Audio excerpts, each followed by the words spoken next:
Hey guys, it's Steve back again. We're going to talk about today just the climate of how the summer months were in real estate, talking about when we're selling houses and what the status is with that, when we're buying houses and obviously the status with that, and also rental properties, when we're leasing them and what the climate is for the tenants and what's happening with that. Let's start off with the tenants currently right now. So we listed the property condo about 15% over market value, let's call it.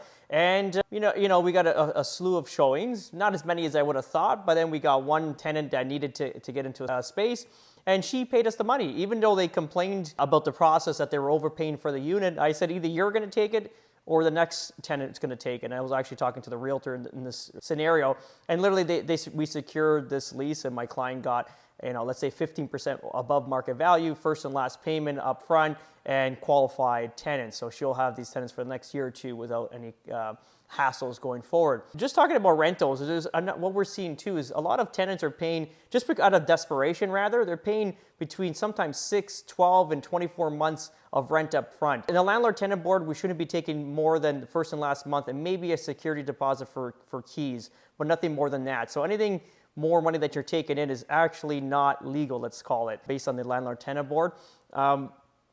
But so what's going on? The dangers with this is when tenants are paying landlords 6, 12, 24 months rent up front. Let's make an example. If you're paying $3,000 per month on 12 months, it's $36,000, a one lump sum to a landlord. So some landlords are business people and some aren't. So if you're going to give someone a lump sum of $36,000, do they make the right decision with that money? Do they, obviously based on principal interest and running costs, there's not much of that $36,000 that should be left. It should be maybe, if it's a cash positive property, between $3,000 to $5,000.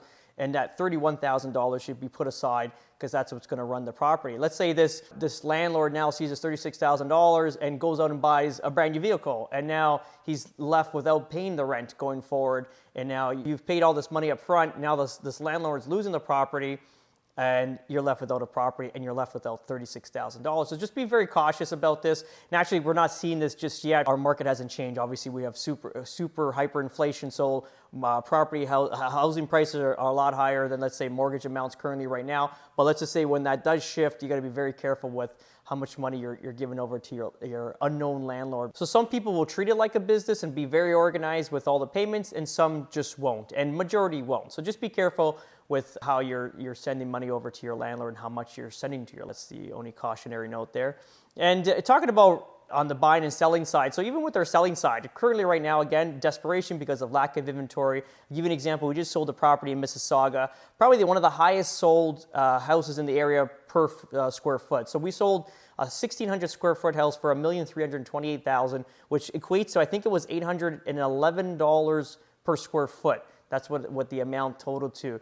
So, and not to mention, so we had about, I think, 50 to 60 showings over the weekend, and literally we took a bully offer on the Sunday rather. So we showed it for like 3-4 days. We had 60 showings. We accepted a bully offer on the Sunday. We could have gone another few days, but at this point, when you're getting 11% over asking and probably 5 to 6% over market value in the area, you accept the offer, which we did. And the property was great. It was a good house, but it was very small. Like for resale value, you're only a 3-bedroom, 3-bath with 1 bathroom on the second level, which is going to feed all the bedrooms, so you don't have an ensuite. It's always going to be a little bit more difficult for, let's say, a larger family. So it's a very niche type product, not to mention it was backed onto basically a power grid or electrical power line. So it had a lot of EMFs in the rear. That's it. And we sold it for $811 per square foot, which is an amazing sale. So that's what we're seeing in real estate. And also selling real estate, some of these offers are going through. We're getting very successful results with. And the other section of this is we're holding back offers for 6-7 days, and we have nobody on offer presentation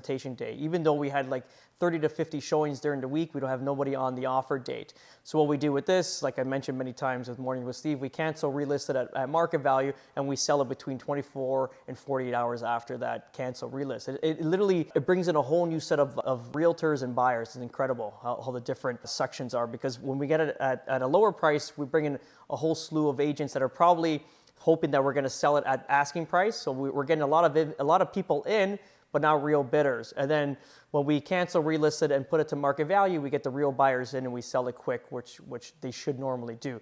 And for the purchasing side, a little bit difficult now. There is still good inventory in the market depending where you're looking. I'm struggling for a few clients currently right now in East Woodbridge, but going out north, we have some good options. And again, in Alliston, where I do a lot of my investing now, we're moving some clients out that way.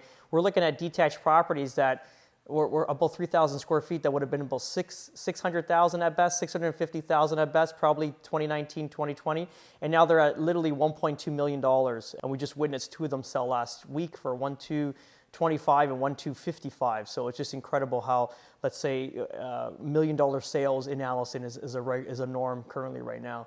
That's pretty much it, guys. If you have any questions, always leave a comment here on these videos. And if you like the video, please like, share, subscribe. Have a good one. Ciao.